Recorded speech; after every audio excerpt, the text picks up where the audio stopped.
આખો દી હું ઘરે એકલી હોય, આપણને એમ થાય સાંજે આવશે ને તે આપણી યારે બે ઘડી વાતું કરશે, પણ સાંજે આવીને ફોનમાં કોઈ દી આપણી યારે વાતું જ ન કરી. સામેવાળા બેન કે મારા ભાઈને જ કોઈ દી કે બોલતાય નથી સાંભળ્યા, ક્યાંથી સાંભળો, અમે કોઈ દી નથી સાંભળ્યા. બેન આ તો મારે કેવું ન હોય, પણ મારા ઘરની વાત તમને કહેવાય જાય. આજુ માંડીને વાત કરું, છોકરાને ભણાવવા ગણાવવામાં મેં કોઈ દી હારો હાડલોય નથી વેઠો.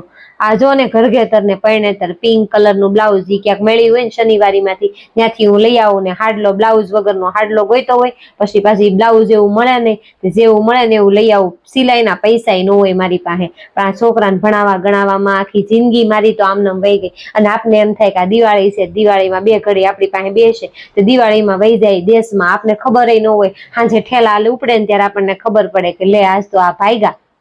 મને એમ હતું કે મા બાપ હતા ને ત્યારે વહી જતા, એ બધી હાચી વાત. મા બાપ હોય એટલે બધાને જીવ ન્યા હોય ને, એની જન્મભૂમિ ન્યા હોય એટલે એને ત્યાં મજા આવતી હોય. પણ હવે તો આ કર્મભૂમિ આ છે, છોકરા અહીંયા, અમે અહીંયા, બધા અહીંયા, તો એ અહીંયા એકલા વહી જાય. એને એમ હસોડું ન થાય કે ભાઈ અહીંયા બાયડી છોકરા છે તો આપણે રહીએ, આપણે દિવાળીનું વેકેશન કાઢવું કેમ, બધા ફરવા જતા હોય, હાલો ફરવા તો ન લઈ જાય, પણ આપણી ઘરે બે દી બેહાય તો ખરા ને.